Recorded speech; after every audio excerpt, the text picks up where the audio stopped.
नमस्ते। चलिए आज एक बहुत ही दिलचस्प सफर पर चलते हैं। एक ऐसा सफर जो हमें हजारों साल पीछे ले जाएगा। ये कहानी है भारत में शिक्षा की। एक ऐसी कहानी जो हमारे इतिहास, हमारी संस्कृति और हमारे विकास की परतें खोलती है। तो सबसे बड़ा सवाल यही है, आखिर हजारों सालों के इस लंबे सफर में हमारी शिक्षा व्यवस्था, हमारा एजुकेशन सिस्टम कैसे बदला है। यकीन मानिए ये सफर बहुत ही रोचक है। तो फिर इस कहानी को बिल्कुल शुरुआत से शुरू करते हैं। हमारी पहली मंजिल है प्राचीन भारत की ज्ञान परंपरा। प्राचीन भारत में शिक्षा का मतलब था गुरुकुल। मतलब ये एक तरह का रेजिडेंशियल स्कूलिंग सिस्टम था जहां स्टूडेंट्स अपने गुरु के साथ ही रहते थे और वहां सिर्फ किताबी ज्ञान नहीं बल्कि जिंदगी जीने के लिए जरूरी स्किल्स भी सीखते थे। पर यह जानना बहुत जरूरी है कि वैदिक शिक्षा का असली मकसद क्या था। इसका मकसद सिर्फ जानकारी इकट्ठा करना नहीं था बल्कि आत्म साक्षात्कार और मोक्ष पाना था। दूसरे शब्दों में कहें तो शिक्षा खुद को खोजने की एक यात्रा थी। उस दौर में दो बड़े एजुकेशन सिस्टम्स थे और दोनों में काफी फर्क था। एक तरफ थी वैदिक शिक्षा जो गुरुकुल में होती थी, जहां फोकस आत्मज्ञान पर होता था और तरीका था सुनना, सोचना और महसूस करना। वहीं दूसरी तरफ बौद्ध शिक्षा विहारों और मठों में दी जाती थी, जहां डिबेट, लॉजिक और सवाल जवाब के जरिए ग्रुप लर्निंग पर ज्यादा जोर था।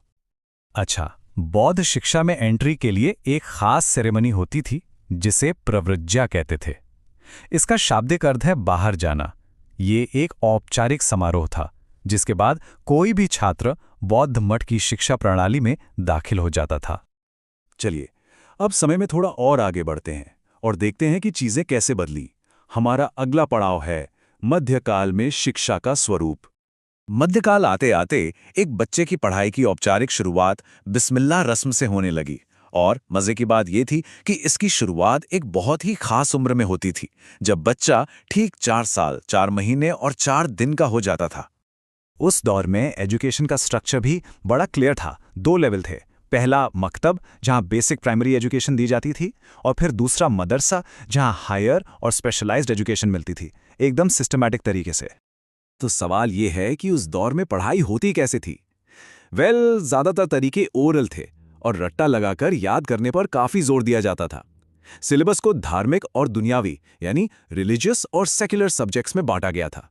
लेकिन जो सबसे खास बात थी वो थी टीचर और स्टूडेंट के बीच का गहरा रिश्ता। और अब हम कहानी के एक ऐसे मोड़ पर आते हैं जिसने भारतीय शिक्षा की शक्ल हमेशा के लिए बदल दी। यहां से शुरुआत होती है आधुनिक शिक्षा की। ब्रिटिश राज में तो जैसे बदलावों की झड़ी लग गई।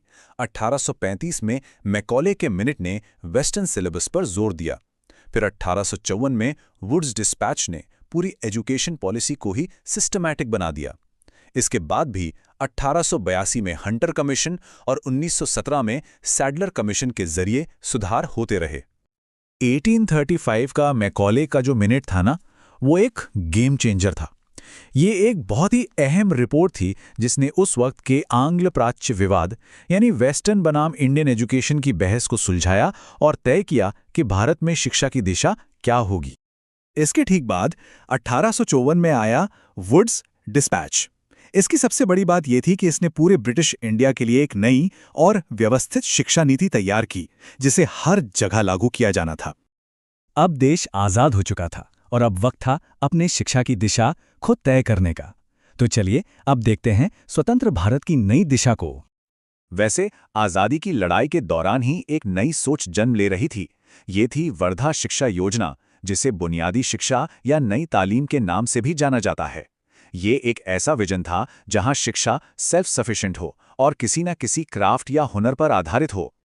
और इस योजना के जो सिद्धांत थे वो अपने वक्त के हिसाब से देखें तो बिल्कुल क्रांतिकारी थे।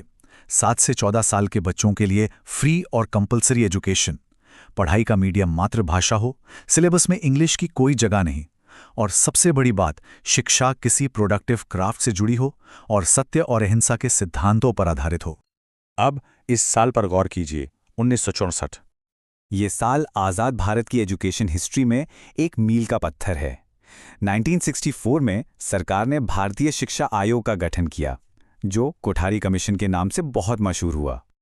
प्रोफेसर DS कुठारी की अध्यक्षता में बने इस कमीशन को ये जिम्मेदारी दी गई कि वो देश के लिए एक नई और कॉम्प्रिहेंसिव नेशनल एजुकेशन पॉलिसी पर अपनी सलाह दे। इसी कमीशन ने आने वाले कई दशकों के लिए भारतीय शिक्षा की नींव रखी। तो हजारों साल का ये पूरा सफर देखने के बाद आज हम सबके सामने एक बड़ा सवाल खड़ा है। अपने इतिहास से सबक लेते हुए हमारे भविष्य की शिक्षा आखिर कैसी होनी चाहिए, इस पर सोचना तो बनता है।